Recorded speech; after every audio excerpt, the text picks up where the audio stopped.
I used to believe that when you married someone, you became part of their family, fully accepted, just like a daughter. I had been married to Mark for 5 years, and in all that time, I had done everything I could to be the perfect daughter-in-law.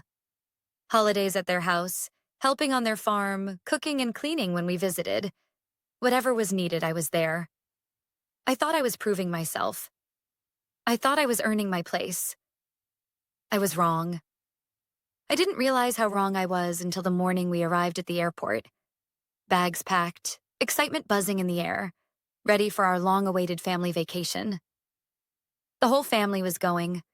My husband Mark, his parents, his two brothers and their wives, even the kids. A full-on family trip to a luxurious resort, a perfect escape from the cold winter back home. Or at least, that's what I thought. We were standing in line to check in when my mother-in-law, Linda, handed out the tickets. One by one, she passed them to her precious sons and their wives, cooing over the kids, making sure everyone had their passports. I stood next to Mark, waiting. She didn't hand me anything. At first, I thought she had just missed me by accident. "Linda, I think you forgot mine," I said with a polite smile, holding my hand out. She looked up at me, feigning confusion. "Oh, Ashley, I don't have one for you." I blinked. "What?" She shrugged as if it were no big deal. "I must have forgotten. Oh well. Oh well." The words hung in the air, casual, dismissive, like I was an afterthought. A tight knot formed in my stomach. "But I sent you my passport details when you asked for them. I even reminded you last week." Linda sighed, as if I were the one being difficult. "Well, I suppose it's too late now." Then she flashed me a sweet, almost patronizing smile. "But it's not all bad, dear. You can stay home and watch over the farm while we're gone. You know how much work it is, and this way, you'll be useful." Useful? Like I was an employee. Like I wasn't part of this family at all. I turned to Mark, waiting for him to say something. Anything. Surely my own husband wouldn't stand for this. Surely he'd be just as shocked as I was. But he just rubbed the back of his neck awkwardly. "Babe, it's just a mistake. I'm sure Mom didn't mean anything by it." Didn't mean anything by it?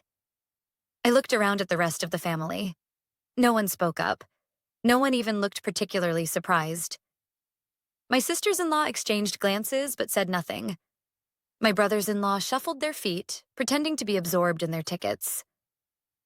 That's when it hit me. This wasn't a mistake. This was planned. They had never intended to include me. They had let me believe I was part of this family, let me contribute, help, and sacrifice for years, only to treat me like a convenient extra, useful when needed, disposable when not. I had two choices. I could cry, make a scene, beg Mark to fix this. But deep down, I already knew he wouldn't. If he had any intention of standing up for me, he would have done it by now. So I did the one thing none of them expected. I smiled, a calm, controlled, almost amused smile. "Of course, Linda. You're right. The farm does need looking after." Linda's eyes lit up with satisfaction. "Exactly, dear. You're so understanding." I just nodded and turned on my heel, walking away before anyone could see the anger burning beneath my skin. I didn't cry on the drive home. I didn't scream, didn't throw anything, didn't even call my best friend to vent. I just sat in the eerie quiet of our house, staring out at the sprawling land I had helped take care of for years. The place that had become my second home. The place where I had been treated as nothing more than a free farmhand. As the hours passed, an idea took root. They thought I would stay behind like a good little doormat, tending to their responsibilities while they sipped cocktails on the beach. Oh, they were in for a surprise. I sat in the kitchen for what felt like hours, the silence pressing down on me. Every time I closed my eyes, I saw their faces, the way Linda had smiled like she had just done me a favor, the way Mark had done nothing.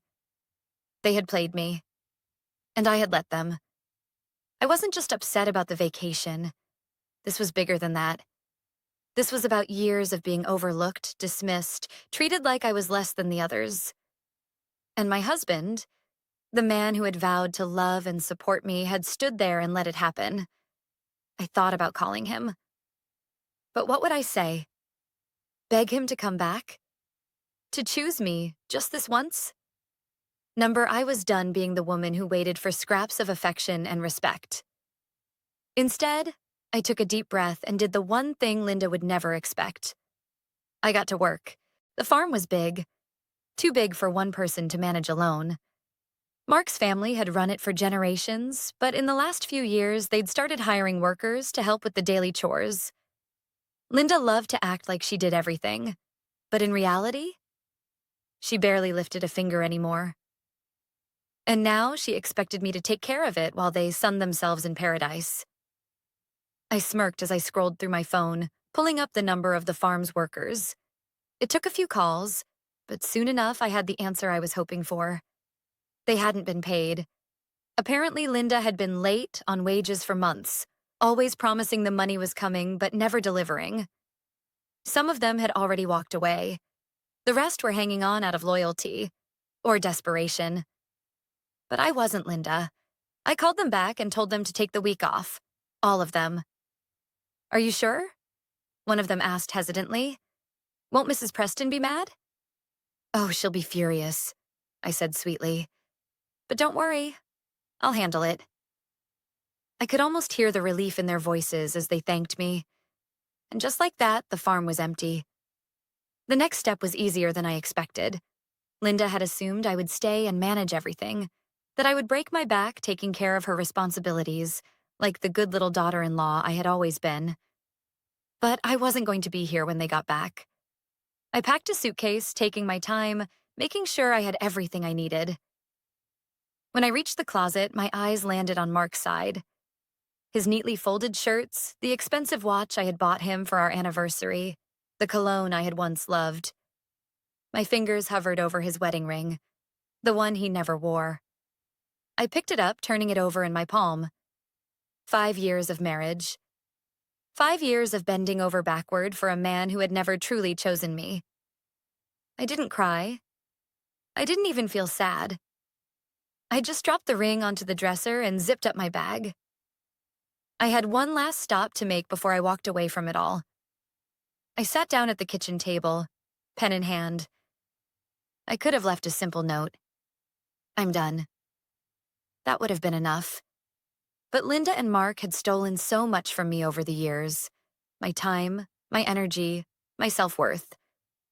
This time, I was going to take something back. I started writing. Dear Linda, since you were so kind to forget my ticket, I figured I'd return the favor. I've taken the liberty of giving the farm workers a well-earned break.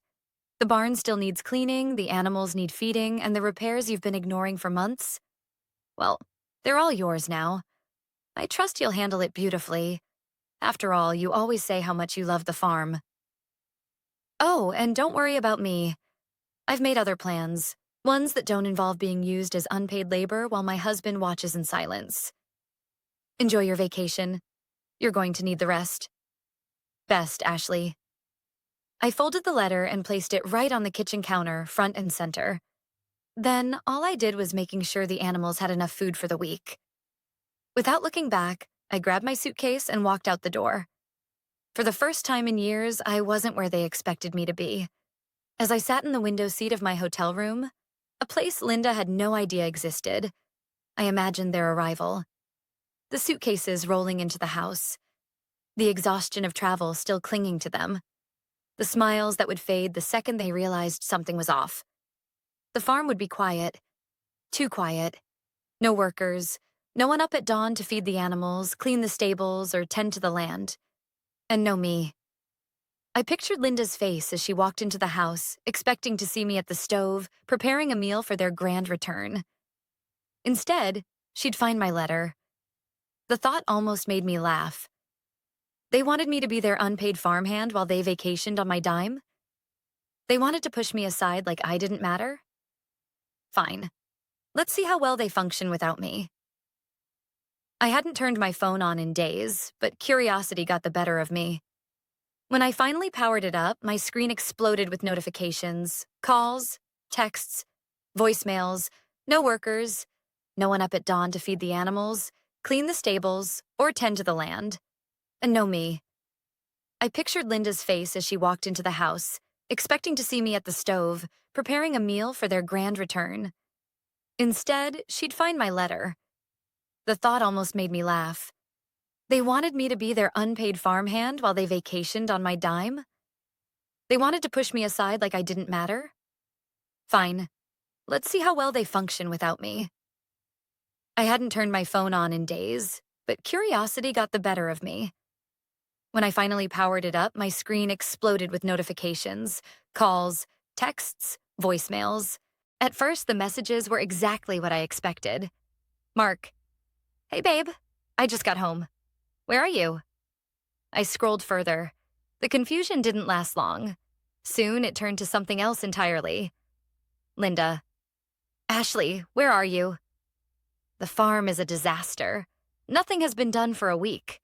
The place is a mess. You better explain yourself. I smirked. Oh, I was sure it was a disaster. A week with no workers, no maintenance? That farm must have been on the brink of collapse.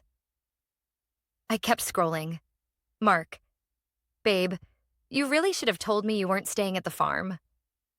Mom's really upset. Can you just call me back? Oh, now he was concerned. The messages continued, growing increasingly frantic. Linda. Ashley, this is unacceptable. We trusted you. You abandoned your responsibilities. Responsibilities? Funny. I didn't remember signing a contract to be their free labor. But then I saw the message that really caught my attention. Mark. Ashley, Mom is furious. She said if you don't come home and fix this mess, she doesn't want you in the family anymore. Just apologize so we can move on. I stared at my phone, my pulse steady, my mind calm. Just apologize? So that's what it all came down to. Not once in all these messages had Mark asked if I was okay. Not once had he considered why I left. He just wanted things to go back to normal. For me to take the blame, clean up their mess, and fall in line again. But that wasn't going to happen. I took a slow breath and typed out my response. Me. I won't be coming back, Mark. And I certainly won't be apologizing. It took less than a minute for his next message to come through. Mark, what the hell does that mean? I smiled. Oh, he'd find out soon enough. I wasn't surprised when the next morning I heard a knock on my hotel door. I opened it slowly, and there he was. Mark. He looked furious. Are you kidding me, Ashley? His voice was low, controlled, but his clenched jaw gave him away. Mom is losing her mind. The farm is falling apart. You humiliated us. I raised an eyebrow. I humiliated you? Mark ran a hand through his hair, exasperated. Ashley, you know she didn't mean to forget your ticket. It was an accident. I folded my arms. Right. Just like it was an accident that nobody spoke up when she told me to stay behind? Just like it was an accident that I was expected to work while all of you relaxed? He sighed. Look, I know it wasn't fair, but it's just how things are in this family. I laughed. Not a happy laugh, not an amused one. A sharp, bitter laugh. And that, I said, my voice steady, is exactly why I'm done. Mark's eyes widened. Done? You don't mean that. I do, I said simply. I'm leaving, Mark. A flicker of panic crossed his face. Ashley, be reasonable. Mom is just upset right now. She'll get over it. We can fix this. I shook my head. This isn't about your mom, Mark. It's about you. You let this happen. You let them treat me like an outsider, like a servant. You chose them over me. Every single time. His mouth opened, but no words came out. You know what the worst part is? I continued. I expected Linda to treat me like this. I knew she never truly accepted me, but I never thought you would stand by and watch. Mark swallowed, shifting uncomfortably. I didn't think it was that big of a deal. And that was it. That was all I needed to hear. A marriage only works if both people choose each other. And Mark had never truly chosen me. I stepped back, my hand on the door. I hope the farm gets back in order, I said, my voice calm. But it's no longer my problem. His eyes flickered with something. Panic, desperation. But he didn't stop me when I closed the door in his face. Because deep down he knew I was already gone. When the door clicked shut behind Mark, a strange sensation washed over me. It wasn't relief. Not yet. It wasn't satisfaction either. It was finality. I had spent years trying to prove my worth to a family that had never wanted me to belong. And in the end, all it had taken was a forgotten plane ticket to show me exactly where I stood. Or rather, where I didn't stand. I took a deep breath and turned off my phone. For the first time in a long time, I wasn't interested in what Mark or his mother had to say. I wasn't looking for an apology. I wasn't hoping for understanding. I was done. Now I just had to make it official. The next morning, I walked into a lawyer's office.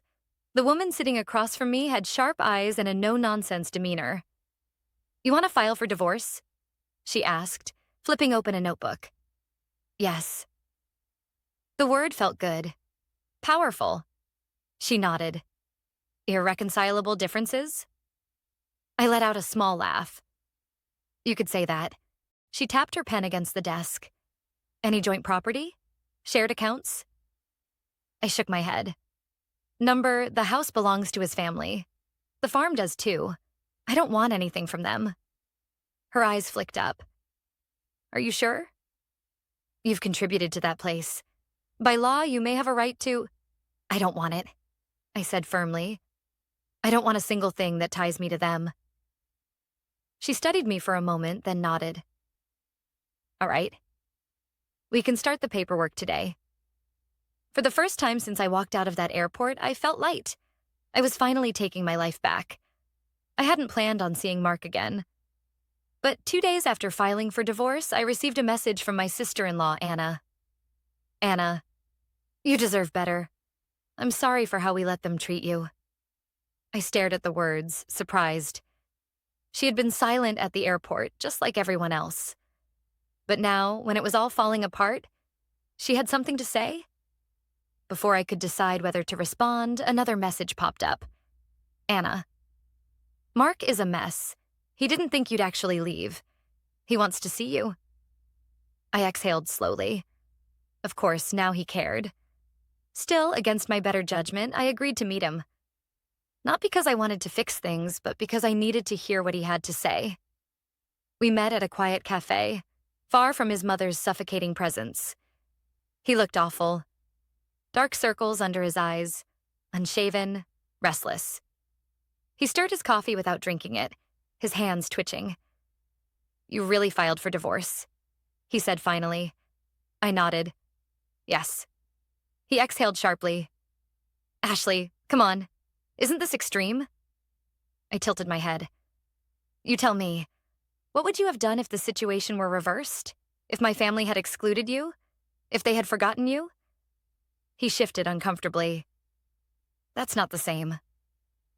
I let out a humorless laugh. "Of course it's not. Because you would never have put up with it. You would have walked away a long time ago. But I stayed. I let it happen. And you let it happen to me." His fingers clenched around his cup. "I didn't think it was that serious," he muttered. I raised an eyebrow. "That's the problem, Mark. It was serious. It was always serious. You just didn't care enough to see it." He looked at me then. Really looked at me. And for the first time, I saw something close to regret in his eyes. But regret wasn't enough. I stood up, grabbing my coat. "Goodbye, Mark." He didn't try to stop me. Because deep down, he knew. This time, I wasn't coming back. A week later, as I was finalizing my new living arrangements, an email from Linda popped up in my inbox. Subject: "You ungrateful little." I didn't bother opening it. I simply hit delete.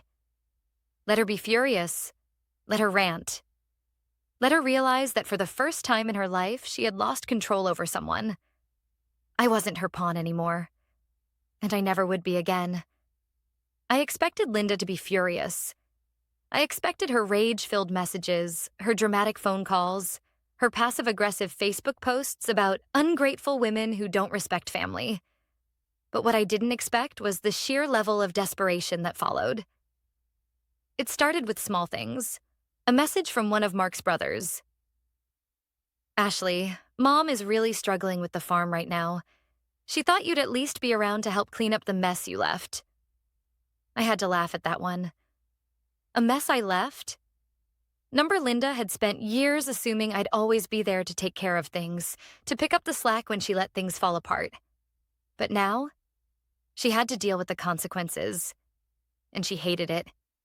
I got another text from Anna a few days later. "Anna, Linda is completely losing it. The farm is in chaos. The workers won't come back because she refused to pay them. Mark's brothers won't help because they have their own lives. She's trying to fix everything herself, but it's a disaster." I smirked as I read the message. Karma was settling in nicely. For years, Linda had expected me to be the silent workhorse of the family. She had taken me for granted. And now that I was gone, she was drowning.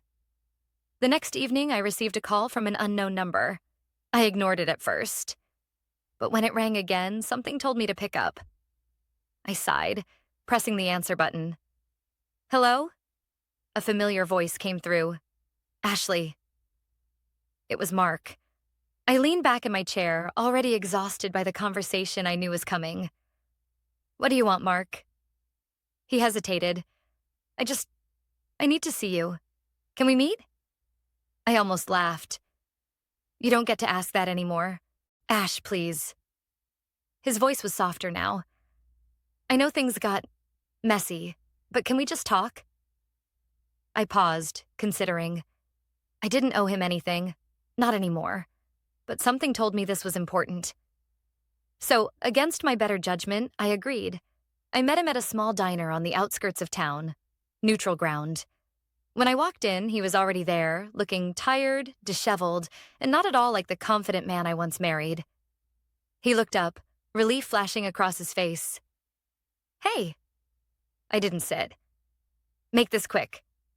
He sighed. "Look, I know I messed up." I crossed my arms. Understatement of the year. He flinched but continued. "The farm is falling apart. Mom is in way over her head. She thought she could handle it all without you, but..." He shook his head. "She can't." I stared at him, waiting for him to get to the point. Mark swallowed hard. "She needs help, Ashley." I let out a slow breath. "And?" He looked at me like I was supposed to understand, like I was supposed to care. "Come back," he said quietly. I blinked. "Come back?" He nodded. Not as my wife. I get that's over, but as part of the family." I actually laughed, out loud. "Are you serious?" I asked, shaking my head. "After everything? After the way she treated me? You think I'd ever come back?" Mark rubbed his forehead. "Ashley, this is bigger than us. The farm..." I cut him off. "The farm is not my responsibility. Not anymore." He looked desperate now. "But she's struggling. She made a mistake, but..." I held up a hand. "No, Mark, she didn't make a mistake. She made a choice. She chose to exclude me. She chose to treat me like I was nothing. And now she has to live with that." His jaw clenched. "So that's it? You're just walking away?" I smiled, but there was no warmth in it. "I already did." I grabbed my bag and turned toward the door. This time, he didn't try to stop me, because he finally understood. I was never coming back. 2 days later, I received an email from Linda. I almost didn't open it, but curiosity won. Subject: "I hope you're happy." I clicked on it and skimmed the contents. It was long, too long, but the main message was clear. She blamed me for the workers quitting, blamed me for Mark being miserable, blamed me for not being a good wife. And my favorite part? She actually demanded that I come back to fix the damage I caused. I leaned back in my chair, staring at the screen. Then I did something I should have done a long time ago. I blocked her. And just like that, the last thread connecting me to them was gone. For the first time in years, I woke up feeling free. No texts from Linda demanding favors, no calls from Mark making excuses, no last-minute requests to drop everything for someone else's needs. Just silence. And it was the most peaceful silence I had ever experienced. I stretched, letting the morning sun filter through my curtains, and reached for my coffee. A slow smile crept across my face as I scrolled through my emails. Not a single one from Mark or his family, because they were gone. Blocked, removed, erased from my life. And I had never felt lighter. I spent the next few weeks focusing on myself, something I hadn't done in years. I found a new apartment. Something small, cozy, and completely mine. I went back to painting, something I had loved before I got married but had let fall to the side. I reconnected with old friends, people I had lost touch with because I was too busy being the perfect wife and daughter-in-law. And most importantly, I started dreaming again. For so long, my life had revolved around Mark's family, their needs, their expectations. Before that, it was the same with my own family. That contact is no longer there. Now, for the first time, I was asking myself what I wanted. And the answer? I wanted to travel. Not just a week-long vacation. Not just a quick getaway. I wanted to see the world. And nothing was stopping me anymore. One evening, as I was packing up my old belongings, I found a dusty box tucked in the back of my closet. Curious, I pulled it out and opened the lid. Inside were pieces of my past. Old anniversary cards from Mark, a wedding photo, little trinkets that had once meant something. For a moment, I just stared at them. Then, without hesitation, I took the entire box and dumped it in the trash. No second thoughts. No nostalgia. No regret. Because I wasn't that woman anymore. I wasn't waiting for someone to choose me. I wasn't begging for a place in a family that didn't want me. I wasn't sacrificing my happiness for people who only saw me as useful. I was done. A few days before I was set to leave for my trip, my phone buzzed with an unexpected message. Anna, Mark's sister. I hesitated, debating whether to ignore it, but something told me to read it. Anna, I just wanted to say that I admire what you did. I should have spoken up at the airport, but I didn't. I regret it. I frowned, my fingers hovering over the keyboard. Before I could decide how to respond, another message popped up. Anna, for what it's worth, you were right. Mom never saw you as family. And Mark? He never really fought for you, did he? I swallowed, a strange mix of emotions stirring inside me. No, he hadn't. And that was the real tragedy of our marriage. But I wasn't sad about it anymore. I typed back a short reply. Me. I appreciate your message, Anna. I really do. But I've moved on. I hope one day you do too. I didn't wait for a response, because I knew that whatever she said next, it didn't matter anymore. The day I left for the airport, there was no dramatic send-off. No goodbyes. Just me, my suitcase, and the open road ahead. As I stood in the terminal, waiting for my flight, I thought back to that moment at the airport with Linda. How she had looked me in the eyes and dismissed me like I was nothing. How no one had spoken up. How I had walked away, feeling like I had lost something. But now, I realized, I had gained everything. Because leaving them wasn't a loss. It was the best decision I had ever made. I took a deep breath, letting the past slip away like dust in the wind. And as my flight was called, I picked up my bag, stepped forward, and never looked back.